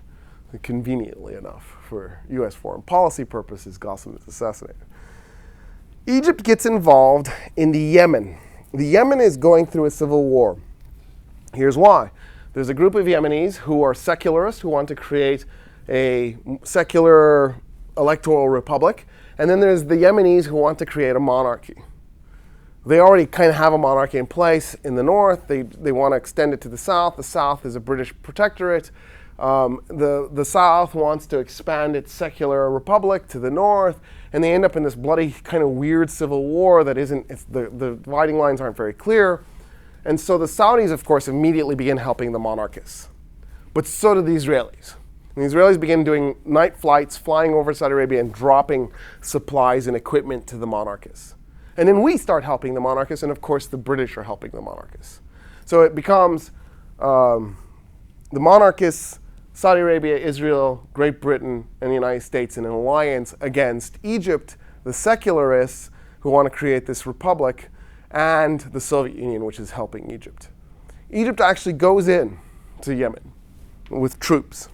And Yemen becomes Egypt's Vietnam. Yemen is Arabic for Vietnam. So, by the way, is Iraq, in case you were wondering. And Afghanistan is Persian for Vietnam. So, just so we're clear. I'm, of course, making that up. And so, anyway, the problem that the Egyptian army in the Yemen is having is multiple-fold. For one thing, the Egyptian army doesn't know who's enemy and who's friends. The Yemenis are poorly trained, they're disorganized, they do these crazy charges where they like scream and then attack. The Egyptians are clearly superior soldiers in every meaningful way. The problem is that they just don't know who to shoot at any given moment. And so they end up in this situation where, they're burning villages and they're dropping napalm. No, that's not right. That's the United States in Vietnam. Anyway, it's something very similar to that, where it's just not clear who you're supposed to kill. And in the process, Egypt really gets bogged down. For 7-8 years, Egypt gets just mired in Yemen. By the way, before we go into Vietnam, so we should have been looking at that going, that doesn't look good. Instead, we're like, ooh, let's do that. And then comes 1967, which I believe I talked about last time, so I won't belabor it. But what ends up happening, of course, is Israel attacks Egypt in a surprise attack. And they end up really putting Egypt in its place. They attack Egypt, Jordan, and Syria simultaneously and inherit the crisis that is unfolding now before your eyes. When I checked last before coming here, the death toll is now 649 Palestinians and 32 Israelis. So on Saturday, it was 200 Palestinians. So how many days is it? Saturday, Sunday, Monday, Tuesday, Wednesday. So in 5 days, about 447 Palestinians have died. So in other words, it's heated up and gotten really violent. On Saturday, there were 2 dead Israelis. Now there's 32. So in that 5 days, another 30 Israelis have died also. So it's the casualties on both sides are growing, not shrinking. And the rate of casualties is growing. In any case, Egypt now is going to be in a position where it has to rethink everything. And what it does is it goes after getting the Sinai back. And I talked about that last time too, the 1973 war. And Egypt does succeed in getting Israel to agree to negotiate to return the Sinai in 79, which then leads to the actual return in 82. As part of that deal, so the US would broker the deal to get the Sinai back to Egypt, Egypt has to agree to a couple of things. One of the things that Egypt agrees to is that Egypt will no longer be in a position where Israel has to worry about an Egyptian intervention on the side of Arabs being brutalized. So for example, right now in this Gaza war, Egypt actually is holding its side of the Gaza Strip as a barricade. Egypt isn't helping the Palestinians. In fact, Egypt is enforcing the blockade on Gaza. So that's the deal that's made. Egypt will get the Sinai back, the Suez Canal will be opened up again. Israel won't attack Egypt again. That's it. Israel won't attack anymore. And in return, Egypt will actually no longer support other Arab states should Israel go to war with them. And in fact, Israel invades in a mini incursion in 1978. They invade Lebanon and Egypt stays out of it. And then in 1982, Israel does a full-fledged invasion and they conquer the southern half of Lebanon. They get right to Beirut, Lebanon, and they're talking about going in, and Egypt just sits there and watches. right? Because this is the year it's going to get the Sinai back. It doesn't want to screw this up by getting involved in another war with Israel. In addition, Egypt will switch sides. It'll abandon the non-alignment pact. It'll abandon its relationship with the Soviet Union, and it'll come over to the United States. The president who's going to be in charge of overseeing this switching of sides is a guy named Anwar Sadat. Nasser dies in 1970. Anwar Sadat replaces him. Sadat almost immediately changes the constitution, the Egyptian constitution, which is essentially the constitution that Egypt has now, although as a result of the Arab Spring, it's been modified. Article 2 of the Egyptian constitution, for example, says that Egypt is an Islamic state. So, people are like, ooh, they'll become an Islamic state if they do the Arab Spring. That already happened. That's the constitution they have. It actually says Egypt is an Islamic state. It then goes on to say Egypt is an Islamic state and Egyptian women are subject to Islamic jurisprudence, even non-Muslim Egyptian women. At least 10% of the Egyptian population is Christian, but it doesn't matter. Everybody is subject to Islamic jurisprudence. The contrast to that is the Nasser Constitution in 1956. So here's the contrast in terms of who our ally is. Our enemy is Nasser, right? And he had this constitution that was going to liberate women. He wants to create a secular socialist state. And then our ally is Sadat. Sadat desocializes Egypt. He brings in crony capitalism, where he basically hands off the factories that Egypt nationalizes its factories. He hands the factories off to his friends. People pay him money. He's corrupt. He's he just does favors for his family members and his friends, and he's stealing billions of dollars from the Egyptian public, and he's taking away rights from Christians, and he's taking away rights from women. And that's the guy we ally with. And the guy we fight is his exact opposite, right? And this is how the Arab world perceives the United States. You ally with the worst tyrants, and you fight the best leaders we have. And you derail them. Nasser fails, and ultimately, because of the Six-Day War, when Israel attacked. That was it. He had no chance of ever succeeding in doing anything after 1967 because his presidency is in ruins because Israel humiliated him in Egypt so badly. So that, by the way, just to give you an idea how bad it is for Christians in Egypt, he says Egypt is a Muslim country, right? He put it right into his constitution, but he says it in a speech. He says, Egypt is a Muslim country, the Christians are just renters. So everybody in the entire Christian population gets it, okay. Yeah, we're second-class citizens at best. In fact, so this is a little bit of history, religious history, I suppose. There's a pope in Egypt, the Pope of Alexandria. Most of you don't realize this probably, but in the original Christian church, there were five patriarchs. There were 5 rulers of the church. There was the Pope of Rome, the Pope of Alexandria, and then the Patriarch of Constantinople, the Patriarch of Antioch, and the Archbishop of Jerusalem. There were those 5. And actually, every religion says different. So some religions call them patriarchs, some call them bishops, some call them popes. But every Christian religion does it differently. But in the case of Egypt and the case of Rome, the locals call them popes. Well, that papacy, that Alexandrian papacy, never went away. It still exists. There's still a Pope of Alexandria. And the Coptic Orthodox population, the Christian population of Egypt, looks to that pope for their spiritual guidance. Sadat actually had him put under house arrest. This is how catastrophic Copts are being treated. By contrast, Gamal Abdel Nasser, the president of Egypt we hated so much, was actually personally good friends with the Pope, the Alexandrian Pope, and they used to drink tea together. They used to hang out. Right? So when the Arabs look at the type of friends we make in the Middle East, they see, you made friends with the jerk, and you fought the good guy. Okay, we get it. Strangely enough, to fight the Nasserites, because the Nasserites were so powerful in Egypt, Sadat, who is clearly not a Nasserite, releases the Muslim Brotherhood. Nasser had put a bunch of the Muslim Brotherhood in prison. And Sadat releases them because he's hoping that the Brotherhood it will clash with the Nasserites and he'll destabilize. Ironically enough, a few years later, Sadat is actually killed by an Islamist. He's assassinated. He's assassinated not by the Brotherhood, but by an organization similar to them. And so that ends up becoming an excuse for the next president, whose name is Mubarak, to then impose emergency law.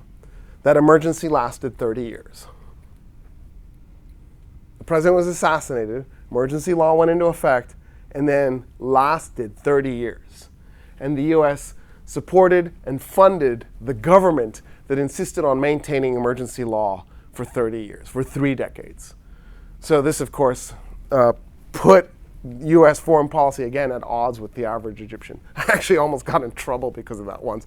I was walking by myself late at night, I think it was like 2 a.m. in the street, and a pickup truck full of soldiers pulled up in front of me, and I was headed home. And they go, "What are you doing?"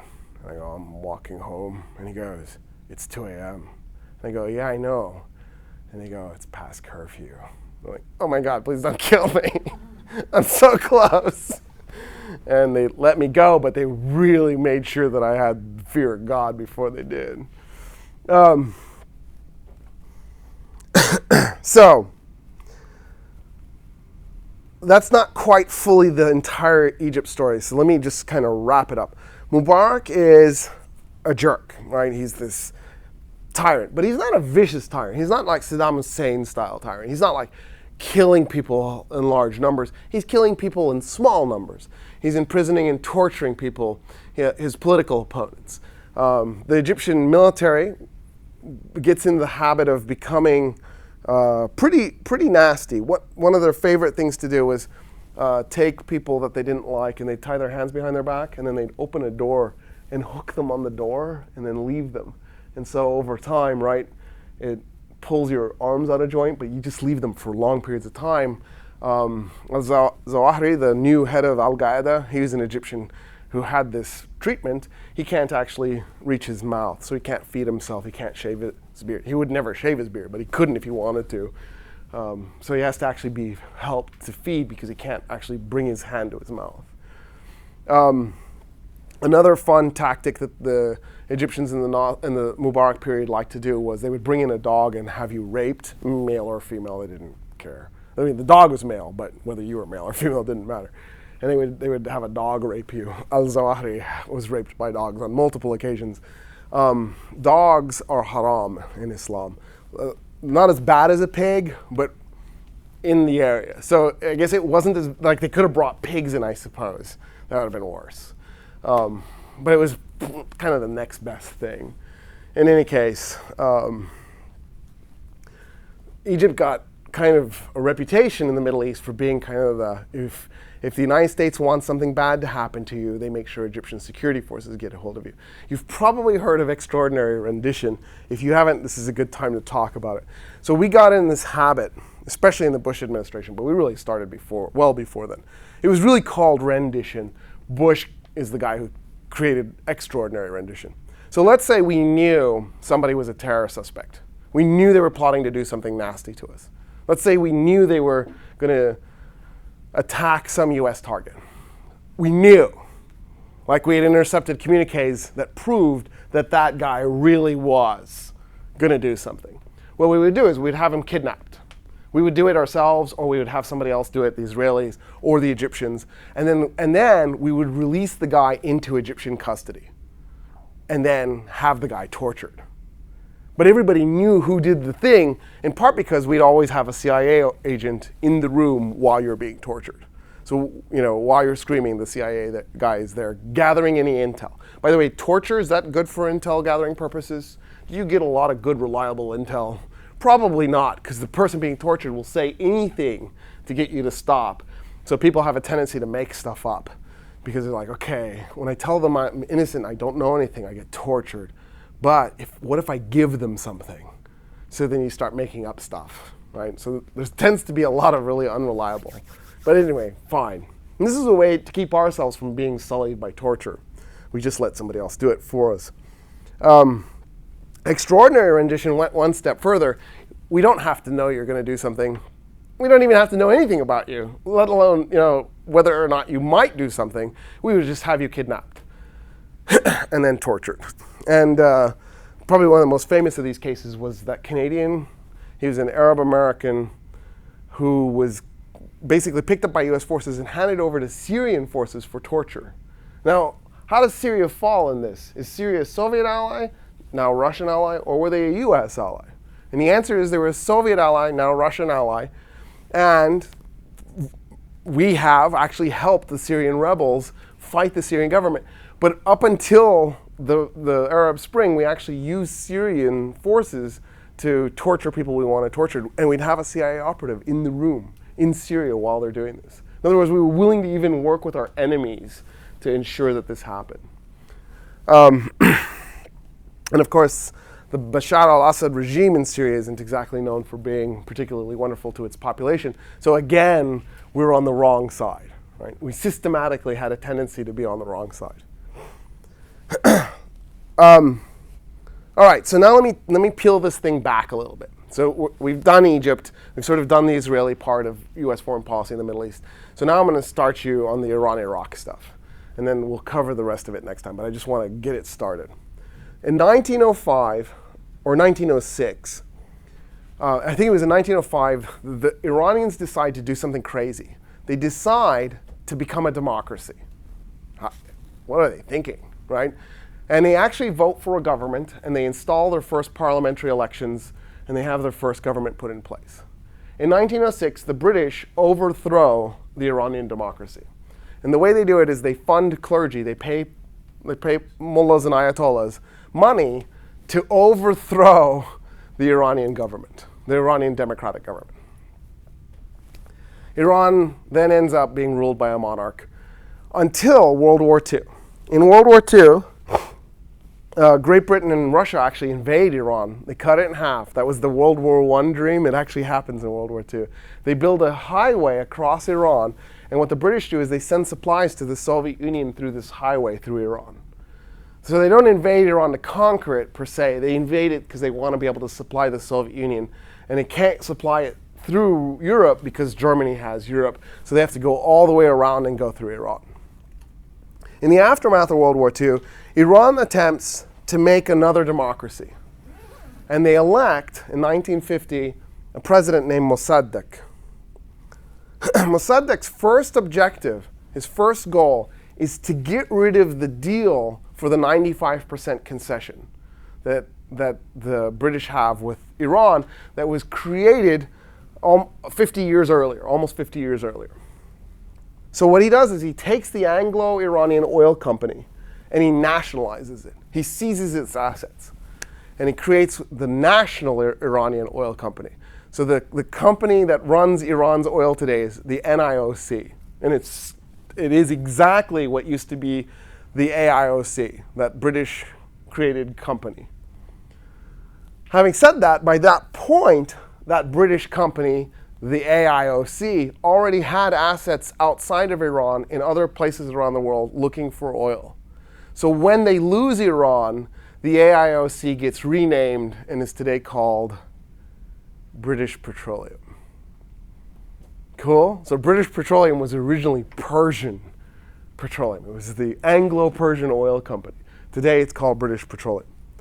The British are stunned by the 1950 nationalization of their oil company. They can't believe it. Like, they put all this foreign policy effort into securing Iranian oil for themselves, and in an instant they lose it all because of democracy. How inconvenient. Now, you go, well, why don't they just do what they did in 1906 and overthrow the democracy? They can't. Because before Mossadegh nationalizes the oil company and basically throws the British out, before he did that, he actually expelled the British embassy. He said, you know what, get out. And the reason he did this is because he knew that the overthrow of the Iranian democracy was launched by British embassy staff. So if he can get rid of the British embassy, he neutralizes Great Britain's ability to overthrow his democracy. So he expels them, and then he nationalizes the oil company. And that's actually where we'll pick up next time, is at that moment. I want to give you a few minutes. I guess I give you 10. That's good enough. 10 minutes to ask me some questions to kind of clarify everything. You totally feel free to ask me questions, because we're otherwise going to have this 10 minutes of awkward time. I'm even going to make myself comfortable. I Yes. had a simple question. Like, when when you said there's difference in quality of the German tanks, I've been wondering is what do you mean difference in quality, like as far as American versus German? Is it just like one blows up faster or easier? Or It was everything. Like the German tanks had thicker armor, which is great. The German tanks had longer barrels. They were both, the caliber was roughly the same. Like the German Panther had a 75 millimeter double length barrel. The American Shermans had just basically a stubby 75 millimeter. It meant that when the shell exited, it couldn't be going as fast. So the shell doesn't have the piercing capabilities.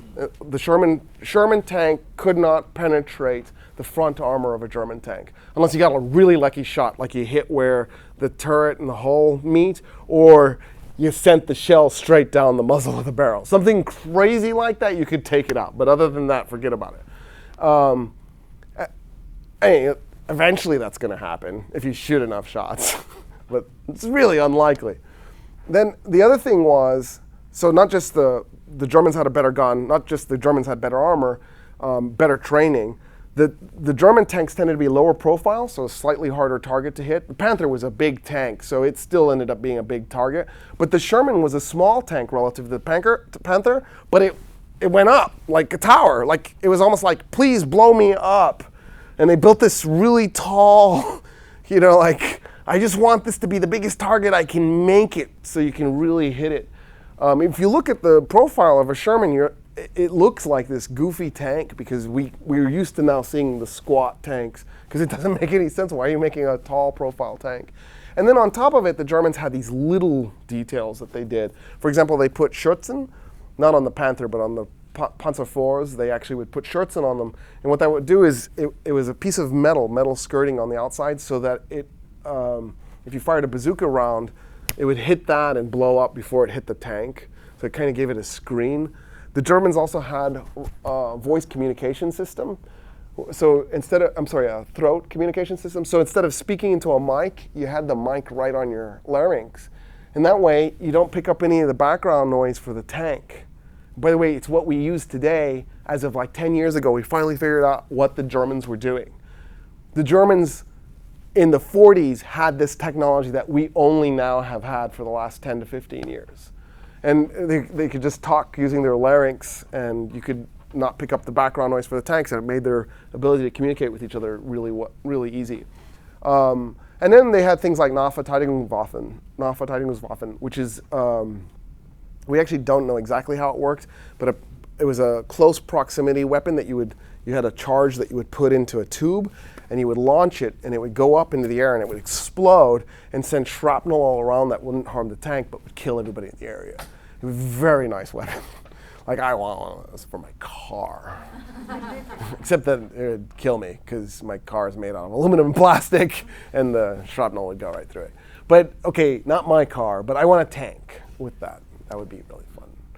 And so, by the time, and then the Tiger II, which was even better than the Panther in terms of gun. It was 88 millimeters, so it was a much better gun, and much thicker armor, but it was slower and had an unreliable transmission.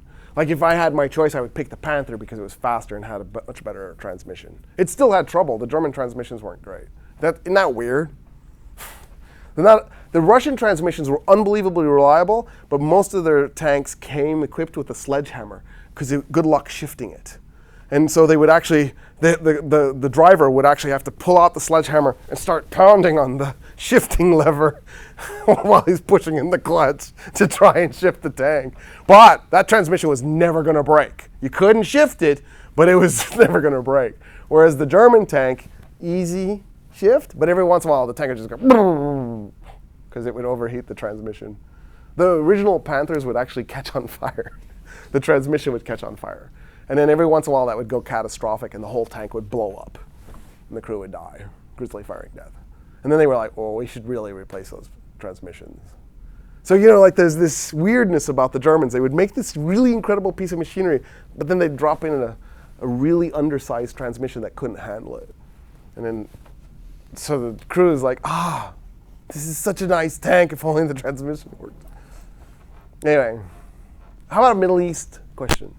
How is Arab different from Mughals? Do they have any relation? I'm sorry, how was what? Mughals, Mughals. do they have any relation with Arabs? Oh, Mughals? Yeah. Kind of. What happened was the Mongols, when they invaded the Middle East, they stayed, and one of the groups that stayed eventually became the Timurids, as in Timur Lang. Timur Lang was a particularly vicious Mongol. What eventually happened was the Timurids kind of gave up on the Middle East. They ended up speaking Persian. They were Mongols who spoke Persian, and they conquered India instead. And somehow the N in Mongol got lost, and it became Mughal instead of Mongol. So the Mughals were Persian-speaking Mongols who were originally in the Middle East and Muslim, and then moved to India and conquered it and gave up their Middle East territory. And so Urdu, which became the language of the warriors, was a mixture of Hindi and Persian. So it's why, if you know Hindi, you can probably you will understand a lot of Urdu. But if you know Persian, you'll understand a lot of Urdu. And so it's really kind of a strange thing, because then the Mughals created a new language in the process, because they created Urdu, which was a mixture of their language and the Hindi language, which is, I love new languages. I think we should do more. Like I want to make a Texan. It'd just be English, but really bad. Oh, we already have that. But like if you're from England, you might understand us. I want to get rid of that. Urdu came from Hindi and Persian? Yeah, it's basically a mixture with some Turkish words mixed in it, and like there's other stuff that goes into it as well. But yeah, so that's what the Mughals are. A lot of fun. And they unified India. That's not something that happened very often in Indian history. So they didn't quite get the southern tip, but close enough. It was the British that made Israel for the Jews from Europe, right? Technically, no. What happened was Palestine became a British mandate after World War I. Mandate, in other words, conquered territory. Mandate is the euphemism for we conquered this. The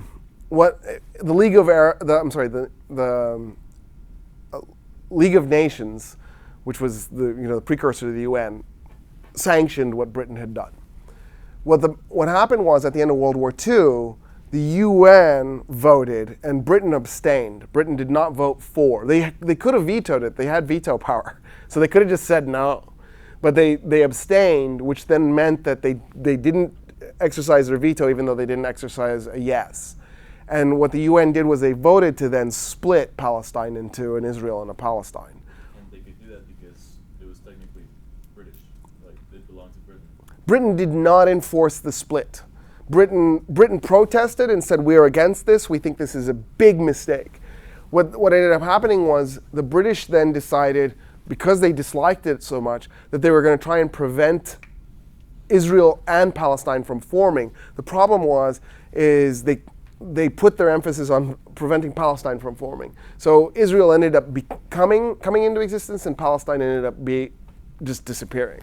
I mean, in a way, except for the fact that there are 2 times as many Palestinians as Israelis, and this is a long, festering, oozing wound that the world has self-inflicted on itself, because it decided that it wanted to create a state that served only one religion at the expense of the people who were already living there. I don't understand how they were allowed to make a nation, like just split the nation that was already occupied and put people there. What do you mean? Do you know where you live? Yeah, there were Native Americans here. Yeah, but that was the olden days. Oh, you mean how could you do it in 1948 in the aftermath of World War II, when you would think we would have learned the lesson about doing stuff like that?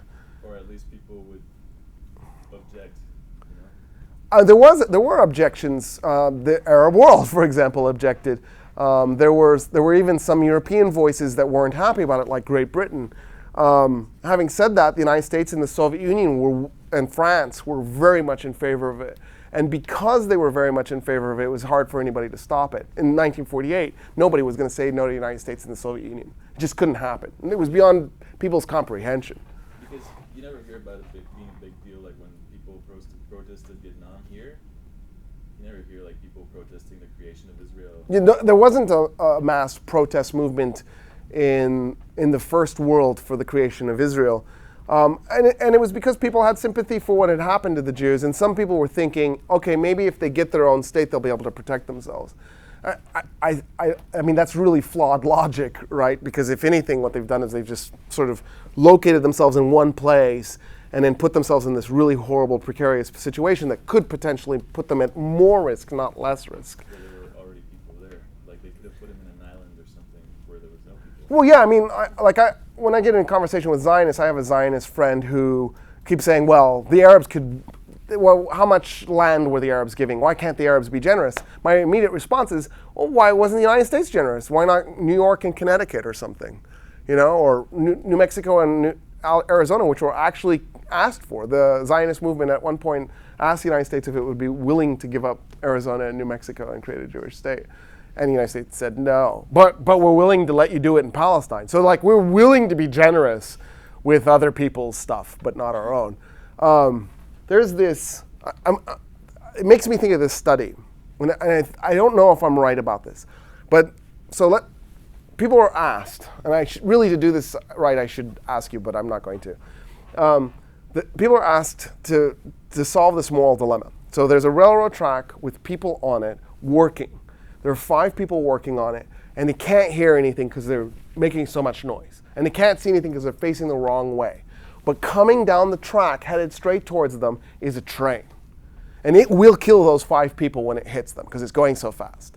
Having said that, you happen to be right next to a train track lever, and you can change what track the train goes on. And the other track has 1 person on it. So if you pull that lever, the train goes over and kills 1 guy. Do you pull the lever? So answer it. No. Yes. There's 1 person saying no, and I see a bunch of people nodding their heads. Any other no's? Are you a no? Yeah, maybe. Because it would be selfish to do it. What? It would be selfish. No, actually, selfishly, I would say no. You would say no because why? Because if you pull a lever, you're responsible for the death. If you don't Of the pull one lever- person. Right. If you don't pull the lever, Okay. destiny isn't. But just the 2 of you. But maybe Is anybody that's, else a no, or is I'm on the fence. you're on the fence? You say yes? Yes, yes, yes, yes, yes. By the way, I'm a yes. I'd pull the lever.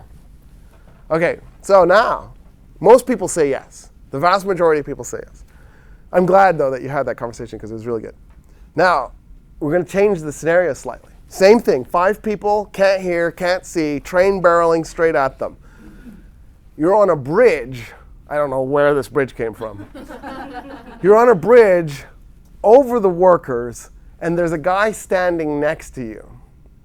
All you got to do to stop the train from hitting those people would be to flip the guy standing next to you off the bridge. Because as he falls to his death, the workers will notice and the train will notice. And the workers will be able to get out of their way. And then the train...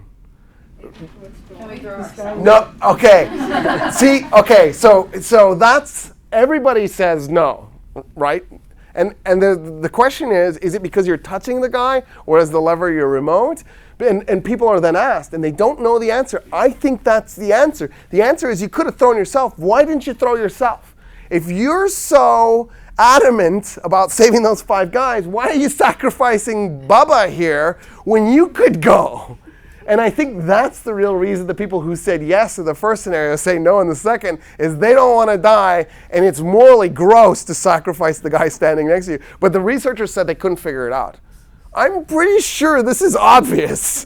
I'm pretty sure that's the answer. And that's the thing that I don't get about the United States and our policy towards Israel. Okay, if it's such a good idea, why don't we do it here? Let's give the Israelis a homeland here that'll be Jewish only, and if you're not Jewish, you have to get out. And when you put it in those terms, suddenly it becomes maybe not so desirable. And then the other question is, Palestine obviously had nothing to do with the Holocaust. We're obviously doing this in part because of the Holocaust. Why don't we put it in Germany then? Why didn't we carve off a chunk of northern Germany and call it New Israel?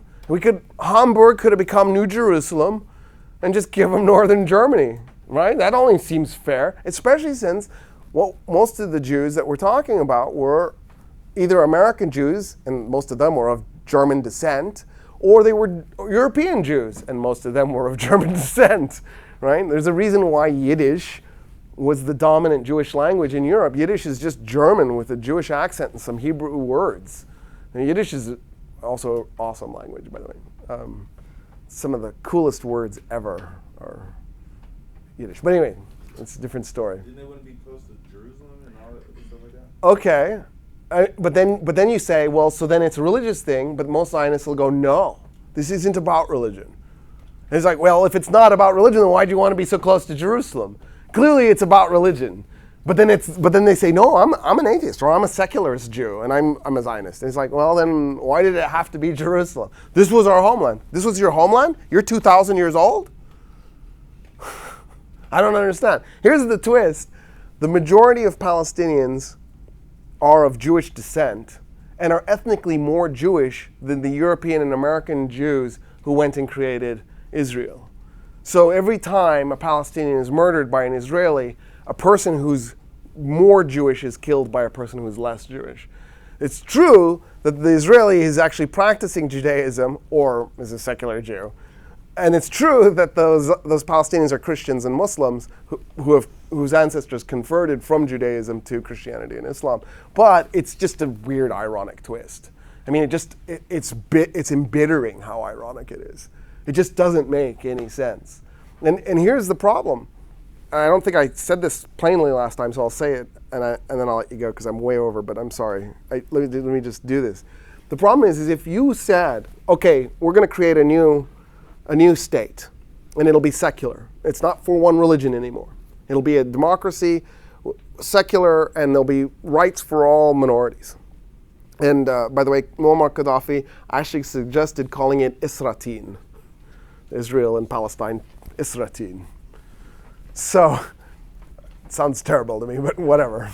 I don't care what you want to call this thing. Call it Israel, call it Palestine, call it Isra'til, call it Israel, Palestine with a hyphenation like your parents did with you. I don't care. Whatever it is that makes you happy. But if you did it, suddenly there'd be 13 million Palestinians who are Christian and Muslim. I think it's like 10% Christian, 90% Muslim. And then there'd be 6 million Jews. So the Jews would become an instant minority in that state.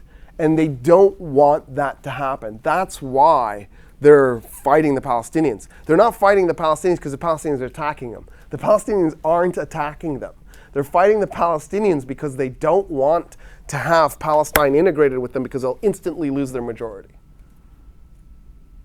There are actually 7 million Palestinians living in Palestine and Israel. But 5 million are confined to the concentration camp that we call the Gaza Strip. It's just a concentration camp. And then the ghetto that we call the West Bank. It's basically a bunch of little ghetto pockets. And so by doing that, what the Israelis have done is they've created a situation where the natives are in internal exile. Right? They're still in Palestine. They're just not in their homes. Their homes are in Haifa or Jaffa or Jerusalem. And so they're displaced inside their own country as a majority, but with no rights to citizenship. This is like the most nasty thing since apartheid Israel, apartheid South Africa. It might be worse than apartheid South Africa in some ways. In fact it is, when you think about it, because at least in the case of apartheid Israel, apartheid South Africa, there was no blockade preventing the import and export of goods into the black neighborhoods, right? Because white people were making money off of the black population, so you wouldn't do that. There was the same mass migration effect, 2.5 to 3.5 million. I just realized something. So I even said this in class earlier. So the history I learned was the largest forced mass migration in human history was South Africa when it became apartheid, forced 2.5 to 3.5 million blacks to move out of white neighborhoods. And by the way, and Asians too. The Indian population was also separated out.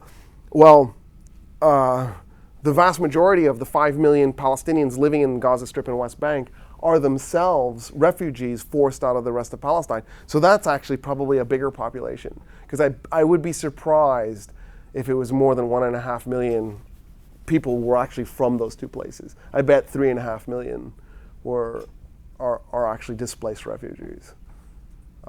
Anyway, it's not the only refugee crisis we have. We also have now the Syrian refugee crisis and Iraqi refugee crisis. Jordan, the last time I checked, and I don't know how accurate these stats are, Jordan is like 25% Jordanian now. It's something like 60% Palestinian, 25% Jordanian, and the remaining 15% are Syrian and Iraqi. I mean, this is incredible. Anyway, all right, I'm over. So, any other questions? Okay, bye.